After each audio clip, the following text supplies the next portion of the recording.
Question number 5 start करने जा रहे हैं। किसी विशेष समय पर किसी नगर के निवासियों के समुच्चय में निम्नलिखित संबंध आ रहे हैं। ये प्रश्नावली 1.1 है। तो अब हम इसको थोड़ा स्किप करके चलेंगे क्योंकि ये कुछ ज़्यादा वीडियो लंबा हो जाएगा उस हिसाब से। तो ये देखिए, पहला जो उन्होंने आर दे रखा है हमें, तो दे रखा हुआ है कि R is equal to X Y, X तथा वाई एक ही स्थान पर कार्य करते हैं। तो इसका मतलब क्या है, पहले हम देख लेते हैं। क्वेश्चन नंबर 5 ये हमने पहले पढ़ा था, आपको याद हो पहले वीडियो में। तो 5 क्या है, एक्स तथा वाई एक स्थान पर कार्य करते हैं। तो यहाँ पे लिखा है एक्स तथा वाई, ठीक है ना, एक ही स्थान पर कार्य करते हैं, मतलब ये बिलोंग्स टू हैं आर, क्योंकि एक ही स्थान पर कार्य करते हैं। इन्होंने क्या दिया है, एक्स तथा वाई एक ही स्थान पर कार्य करते हैं, ठीक है। तो अगर हम इसका उल्टा करें, वाई और एक्स एक ही स्थान पर कार्य करते हैं, तो तब भी ये होगा जी होगा, क्योंकि दोनों एक ही स्थान पर कार्य करें ना, वो चाहे इसको क्या लो चाहे इसको क्या लो, वो एक ही बात है। तो अब हम देखते हैं, अगर हम x और z को देखते हैं कि वो भी एक स्थान पर कार्य करते हैं, मतलब x और y है, दोनों एक स्थान पर कार्य करते हैं। अगर इसकी जगह हम हटाकर x z कह दें कि x और z दोनों एक ही स्थान पर कार्य करते हैं, तो तब भी यही होगा, क्योंकि दोनों सिर्फ दो व्यक्ति कहे हैं कि दो व्यक्ति एक ही स्थान पर कार्य करते हैं। तो हम इसकी जगह कुछ भी बदल सकते हैं, y की जगह z ले सकते हैं, x की जगह भी हम कुछ और ले सकते हैं। तो x और z एक स्थान पर कार्य करते हैं, तो हम यहाँ पर लिख लेते हैं x और z भी एक स्थान पर कार्य करते हैं, क्योंकि हमें यहाँ पर आंसर निकालना है, क्वेश्चन बनाना है, ठीक है ना। क्वेश्चन में क्या कह रहा है वो उसको फीलिंग को समझो, ठीक है ना। तो देखते हैं यहाँ पर, आप देखिए क्वेश्चन, x तथा y एक ही स्थान पर कार्य करते हैं। तो हमने ले लिया x और y बिलोंग्स टू r हैं, क्योंकि r के मुताबिक कह रहे हैं ना, तो इसलिए बिलोंग्स टू r कर दिया हमने, ठीक है ना। ये बिलोंग्स टू r कर दिया, क्योंकि r ने कहा है कि x और y एक स्थान पर कार्य करते हैं। फिर हमने कहा कि y और x भी एक स्थान पर कार्य करते हैं, वो भी ठीक है, वो भी आर ने ही कहा था, हमने थोड़ा घुमा कह दिया, उसने सीधा सीधा कहा था कि एक्स वाई एक स्थान पर कार्य करते हैं, ठीक है ना। ये भी हमारा सत्य हो गया, ये दोनों एक हैं बिल्कुल, ठीक है ना। और ये एक्स और जेड भी एक स्थान पर कार्य करते हैं, ये भी एक ही हो गया, बिल्कुल सही है। तो अब देखते हैं इसमें समतुल्य, सम्मित तथा संक्रामक, ठीक है ना। समतुल्य के लिए क्या बताया था मैंने, एक्स और वाई एक स्थान पर कार्य करते हैं। तो मतलब अगर हम ऐसे कह दें कि एक्स और एक्स एक ही स्थान पर कार्य करते हैं, तो क्या क्या कहेंगे, एक्स और एक्स एक ही स्थान पर कार्य करते हैं। तो क्या ये सत्य है, जी सत्य है, क्योंकि x वो खुद अपने पास काम कर रहा है, ठीक है ना। ये सत्य है ना, क्योंकि वो वहाँ पर है और वो जो कह रहा है वो भी वहीं पर है, मतलब अपना आप भी वहीं पर है। हम दोनों को एक ही लिया है हमने कि दोनों एक ही स्थान पर कार्य कर रहे हैं, तो ये सत्य है, ठीक है ना, समतुल्य है, ये समतुल्य है, ठीक है ना। तो अब हम देखते हैं सम्मित के लिए। सम्मित के लिए क्या बताया था, x और y एक स्थान पर कार्य करते हैं और y और x भी एक स्थान पर कार्य करते हैं। तो ये दोनों एकदम सेम है, जो हमारे सम्मित के लिए प्रूफ हो रहे हैं। तो यह भी हमारा क्या है, सम्मित है, ठीक है ना। यहाँ पे लिख देते हैं सम्मित है, सम्मित है। आप इसको थोड़ा नोट में अच्छी तरीके से करना, मैं आपको समझाने के लिए सिर्फ ये बता रहा हूँ, आप बाकी इसमें अपने नोट्स में सही से लिखना, ठीक है ना। तो अब देखते हैं संक्रामक के लिए, ये हो गया हमारा संक्रामक के लिए, सॉरी A1 A2 और A2 A3, sorry A1 A2 A2 A3 ये भी हो जाएगा, और x और z, ठीक है ना, मतलब A1 और A3। कैसे, मैं समझाता हूँ आपको। अगर हम कहें कि x और y एक ही स्थान पर कार्य करते हैं, ठीक है, और y और z भी एक स्थान पर कार्य करते हैं, ये भी ठीक है, और हम कहते हैं कि x और z भी एक स्थान पर कार्य करते हैं, तो तीनों जो है ना हमारी बातें सही हैं बिल्कुल। तो इसलिए सब बिलोंग्स कर रहे हैं आर को, और तो हमारे क्या हो गया, संक्रामक हो गया, ठीक है ना। अब देखते हैं नेक्स्ट क्वेश्चन को। सो नेक्स्ट क्वेश्चन में उन्होंने कहा है कि ये बिल्कुल इसके सेम है, बिल्कुल x तथा y एक ही मोहल्ले में रहते हैं, ठीक है ना। ये आप खुद से करना और मुझे कमेंट में बताना, फिर मैं इसका अगली वीडियो में, अगर आपसे नहीं हुआ तो अगली वीडियो में इसका सॉल्यूशन लाऊंगा, ठीक है ना। सी देखते हैं, x और y से ठीक 7 सेमी लंबा है, ठीक है ना, 7 सेंटीमीटर लंबा है। तो इसका क्या करते हैं, मैं थोड़ा आपको समझा देता हूँ। यहाँ पर देखते हैं इसको, इन्हें क्या कहा है, इसने ठीक 7 सेंटीमीटर लंबा है। तो x और x, पहले x और x के लिए देखते हैं, समतुल्य के लिए। x से 7 सेंटीमीटर लंबा हो सकता है, नहीं, क्योंकि अपने से ही 7 सेंटीमीटर लंबा नहीं हो नहीं सकता, क्योंकि वो पहले ही 7 सेंटीमीटर लंबा है, तो इसलिए ये हमारा r में नहीं आता है, ठीक है, इसलिए समतुल्य नहीं है, ठीक है ना। अब देखते हैं सम्मित के लिए, x y से, यानी क्या कहा, x y से 7 सेंटीमीटर लंबा है। ये तो बात सत्य है कि x y से 7 सेंटीमीटर लंबा है, पर इस बात में थोड़ी गड़बड़ है कि ये वाई एक्स से 7 सेंटीमीटर लंबा है, क्योंकि ये तो इससे छोटा हो गया ना, एक्स और वाई से। ये एक्स इससे लंबा है और ये इससे छोटा है, तो ये गलत है, वाई एक्स से लंबा नहीं है, तो इसलिए ये वाली गलत है, ये सही है, इसलिए नहीं है, सममित नहीं है। अब देखते हैं संक्रामक के लिए। तो संक्रामक के लिए क्या बताया था, एक्स वाई से 7 सेंटीमीटर लंबा, ये तो ठीक है, और वाई जेड से 7 सेंटीमीटर लंबा है, ये भी ठीक है, और सॉरी एक्स जेड से 7 सेंटीमीटर लंबा नहीं है, क्योंकि ये 14 सेंटीमीटर हो जाएगा, क्योंकि एक्स वाई से 7 सेंटीमीटर लंबा है, ठीक है, तो ये हो गया 7 सेंटीमीटर, ठीक है ना, और वाई जेड से 7 सेंटीमीटर लंबा है, ये भी ठीक है, ठीक है ना। ये कितना हो गया, पहले तो ये तो एक्स से 7 सेंटीमीटर लंबा है वाई, ठीक है ना, और फिर ये जो जेड हो गया वो 7 सेंटीमीटर लंबा है जेड से। तो अगर हम सीधा सीधा देखें कि एक्स जेड से कितना लंबा है, तो कितना हो गया 14 सेंटीमीटर, ये आप खुद हिसाब लगाना, ठीक है ना। तो फिलहाल मैं जल्दी जल्दी करने की कोशिश कर रहा हूँ। तो ये सेंटीमीटर, ये भी सेंटीमीटर, तो ये कितना हो गया 14 सेंटीमीटर लंबा है, जो कि सत्य नहीं है, ये वाला सत्य नहीं है, तो इसलिए ये संक्रामक भी नहीं है, नहीं है। तो ये यहाँ पर है, एक डी है और एक ई। बहुत ही ज़्यादा सिंपल है क्वेश्चंस, डी और ई बहुत ही ज़्यादा सिंपल है, ये आप खुद करना घर से। तो ये मैंने आपके लिए छोड़ दिया होमवर्क। तो अब देखते हैं सेकंड क्वेश्चन। सिद्ध कीजिए कि वास्तविक संख्याओं के समुच्चय आर में आर ये है और द्वारा परिभाषित संबंध आर न तो समतुल्य है, न सममित है और न ही संक्रामक है। क्वेश्चन में हमें ये दे रखा हुआ है आर, ये दे रखा हुआ है हमें, और हमें क्या सिद्ध करना है कि ना तो समतुल्य, ना संक्रामक और ना ही सममित, ठीक है ना। ये तीनों सिद्ध करने हैं। तो हमें क्या करना होगा, हमें जैसे कि वास्तविक संख्याओं का समुच्चय दे रखा है, तो ए क्या है हमारे पास, वास्तविक संख्याओं का समुच्चय, ठीक है ना। वास्तविक संख्याओं का समुच्चय को आप जानते हैं, वास्तविक संख्या कौन सी होती हैं, एक से लेके और जी जितनी भी हमारी गिनती होती है अनगिनत तक, वो सारी वास्तविक संख्या में आती है, वो चाहे रूट में हो चाहे वो डिवाइड में हो, ठीक है ना। तो क्या क्या है हमारी, हम अगर यहाँ पर ले देते हैं क्वेश्चन नंबर 2 के उत्तर के लिए, यहाँ पर हम अगर ए के लिए देखते हैं, मतलब समतुल्य के लिए देखते हैं, तो क्या होगा हमारे लिए, अगर हम 1/2 ले लेते हैं, तो 1/2 लेने पर हम इसका अगर वर्क करते हैं तो हमारे पास क्या प्राप्त होगा, 1/4, ठीक है ना। तो जो कि हमारे इस आर के मुताबिक सत्य नहीं है। अगर हम इसको 1/2 रखें और बी को रखें, यहाँ पर बी जो हमारे पास निकल के आया है, जो बी, उसको अगर हम रखें तो यहाँ पर आया है 1/4, ठीक है ना, जो कि ये गलत है, ठीक है ना। ये बड़ा नहीं है, ये छोटा है, ये वाला नंबर, और ये बड़ा है, ठीक है ना।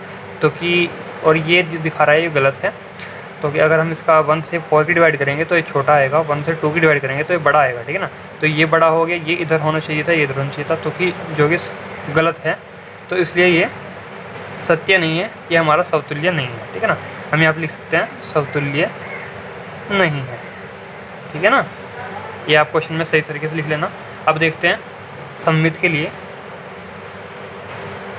सममित के लिए हमारी क्या शर्तें हैं कि हमारा जो x है, x y है और y x है, ये दोनों के दोनों बिलोंग करने चाहिए r को। कैसे, अब हम देखते हैं। यदि अगर हम लेते हैं 2 और 5 बिलोंग कराते हैं r को, और 5 और 2 ले लेते हैं, उसे बिलोंग करते हैं r को, तो देखते हैं क्या ये सत्य है कि नहीं। अगर हम a की जगह यहाँ पर ले लेते हैं, ये जो क्वेश्चन है हमारा r दिया हुआ है जो हमारा, इसके मुताबिक अगर हम इसमें वैल्यूज़ रखते हैं, तो a की जगह रखते हैं हम 2, और हम जो है b की जगह रखते हैं हम यहाँ पर 5। तो 5 का जब स्क्वायर करेंगे तो वो हमारा यहाँ पर सत्य तो हो जाएगा, ये वाला, ये तो हमारा सत्य है। पर ये जो है इसमें थोड़ी गड़बड़ आ जाएगी, यहाँ पर 5 रखते हैं, यहाँ पर आते हैं b स्क्वायर, मतलब 2, यहाँ पर सॉरी, यहाँ पर 2 है तो 2 का स्क्वायर रखते हैं, जो कि 4 है, और ये 5 है, ठीक है ना, जो कि गलत है। ये बड़ा है, ये छोटा है, ठीक है ना। तो ये हमारा गलत है, तो इसलिए यहाँ पर हमारा सममित भी नहीं होगा। सिर्फ हमें एक रीज़न बताना होगा क्वेश्चन के अंदर कि क्यों सममित नहीं है, क्यों समतुल्य नहीं है और क्यों संक्रामक नहीं है, तो वहाँ पर वो खुद समझ जाएगा। तो यदि हम यहाँ पर लेते हैं संक्रामक के लिए, ठीक है ना, तो यहाँ पर अगर हम 4 और 3 लेते हैं, ठीक है ना, 4 और 3 लेने पर अगला तीसरा नंबर अगर हम लेंगे तो वो 4 और 3 लेते हैं, ठीक है ना। 4 संक्रामक के लिए हमने 4 और 3 डिजिट लिए हैं जो कि वास्तविक संख्या ही है। अगर हम इसमें a और ये b² r के मुताबिक रखते हैं यहाँ पर, तो यहाँ पर हम 4 रख लेते हैं और ये जो है 3 रख लेते हैं जो कि सत्य है। पर अगर अगला जो नंबर लेना पड़ेगा हमें, क्योंकि इसमें जो हमारा संक्रामक होता है इसमें x y चाहिए होता है, y z भी चाहिए होता है। तो z जो है हमारा वो दूसरा नंबर लेंगे, ये x हो गया, ये y हो गया। अब हमें z वाला नंबर लेना है जो इससे तो बड़ा होना चाहिए, सॉरी जो हमारा 3 से तो बड़ा होना चाहिए और 4 से छोटा होना चाहिए। तो ऐसा हमें कोई नंबर देखना है तो हम लेते हैं 1.8, क्योंकि 1.5 ज़्यादा छोटा हो जाएगा, वो 3 हो जाएगा, ठीक है ना। तो हम 1.8 लेते हैं तीसरा नंबर। तो 1.8 लेने पर हमें क्या होगा कि हम यहाँ पर A2 और A3 लेते हैं, मतलब यहाँ पर 1.8 लेते हैं, ये नंबर ले लेते हैं। और यहाँ पर अगर हम वैल्यूज़ रखते हैं इसमें, तो यहाँ पर हम 3 रख लेते हैं और ये लिख लेते हैं 1.8 का होल स्क्वायर, जो कि सत्य है। ये भी सत्य हो गया हमारा, ये भी सत्य हो गया। और हम इसके लिए देखते हैं 4 और 1.8, क्योंकि ये तो हमारा x हो गया, ये y हो गया, ये z हो गया। तो यहाँ पर हमारा जो x और y था वो तो सिद्ध हो गया, सही है। और y और z भी सिद्ध हो गया, ये सही है। और अब हम देखते हैं x और z के लिए कैसे देखेंगे हम। यहाँ पर देखिए 4 और 1.8, ठीक है ना। ये देखते हैं हम, इसमें रखते हैं वैल्यूज़। तो 4 और हमारा जो 1.8 है इसका होल स्क्वायर करते हैं, तो क्या आता है, इससे ये 4 से छोटा है, ये छोटा है 4 से, जो कि गलत है, ठीक है ना, जो कि गलत है, ठीक है ना। तो ये हो गया हमारा संक्रामक नहीं है। ये हमारा क्वेश्चन का आंसर हो गया है। तो एक बार और देख लेते हैं क्वेश्चन को, अगर आपको नहीं समझ में आया होगा। तो हमने ए लिया यहाँ पर, जो कि हमारा समतुल्य की जो शर्तें हैं उसके मुताबिक लिया हमने यहाँ पर ए लिया। तो यहाँ पर 1/2 एक नंबर ले लिया, कोई भी एक नंबर ले लिया, तो 1/2 लिया हमने। आप 1 भी ले सकते हैं, कुछ भी लेकर देख सकते हैं। 1/2 लिया हमने, यहाँ पर इसका होल स्क्वायर करा, तो होल स्क्वायर करने पर हमारे पास 1/4 आ गया, ठीक है ना। तो कि यहाँ पर गलत है, 1/2 है, ये इससे बड़ा होना चाहिए, इससे छोटा होना चाहिए, ठीक है ना। तो इस तरह से हमारा समतुल्य नहीं है, ठीक है। और ये हमने लिया यहाँ पर एक्स वाई लिया और वाई एक्स लिया, ठीक है ना। इसका उल्टा कर लिया, उसका सीधा कर लिया, मतलब ये सम्मित नहीं है। तो यहाँ पर तो प्रूफ हो रहा है या नहीं हो रहा है, इसलिए सम्मित नहीं है। और यहाँ पर हमने 3 डिजिट ली, 1.8 लिया, यहाँ पर इसको तो सिद्ध कर रहा है, इसको भी सिद्ध कर रहा है, मतलब सही सत्य बता रहा है, और इसको सत्य नहीं बता रहा है, इसलिए सम्मित भी नहीं है, ठीक है ना, सॉरी संक्रामक नहीं है। तो अब हम देखते हैं नेक्स्ट क्वेश्चन, जो कि हमारा क्वेश्चन नंबर 3 है। सो क्वेश्चन नंबर 3 भी बढ़िया ईजी है। तो ये हमारा समुच्चय है 1 2 3 4 5 और 6, ठीक है ना। ये है हमारा समुच्चय ए, और आर है हमारा समुच्चय ए बी, और b = a+1, ठीक है ना।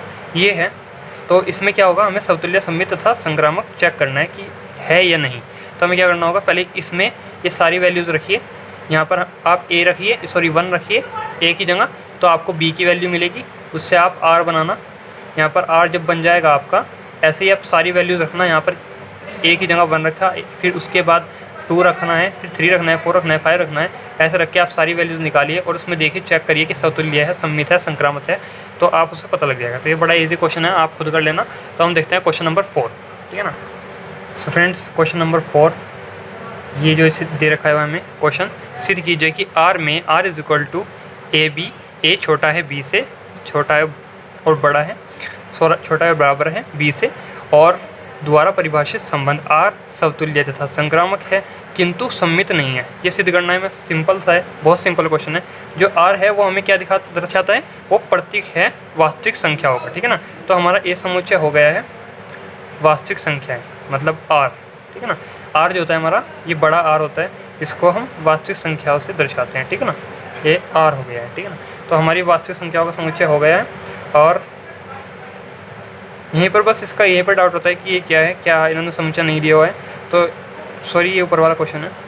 तो ये हमारा R दिया हुआ है AB और A > B, ठीक है ना।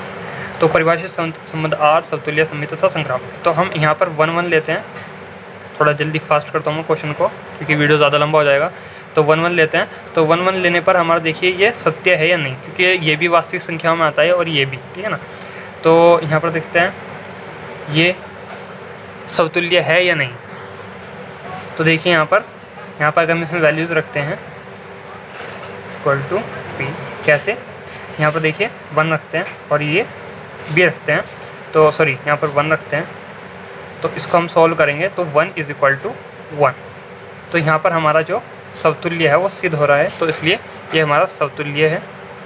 तो अब हम देखते हैं नेक्स्ट क्वेश्चन,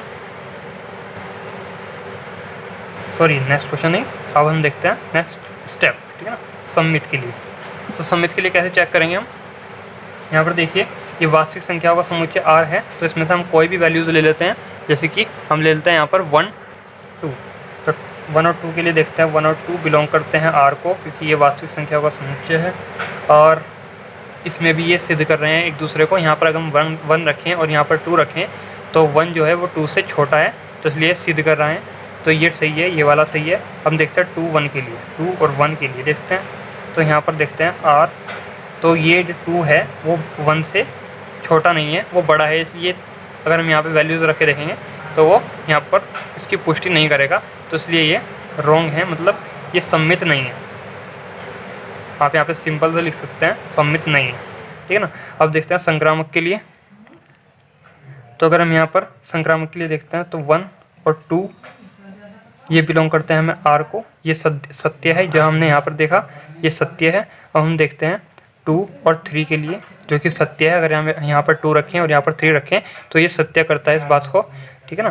तो यहाँ पर ये बिलोंग करता है R को। अब हम देखते हैं 1 और 3 के लिए, 1 और 3 के लिए, ठीक है ना, ये देख करते हैं बिलोंग R को, ये भी सत्य है। क्यों? क्योंकि यहाँ पर अगर हम 1 रखें, यहाँ पर 3 रखें तो ये सत्य होगा, क्योंकि 1 जो है वो 3 से छोटा है, ठीक है ना, तो इसलिए संक्रामक है।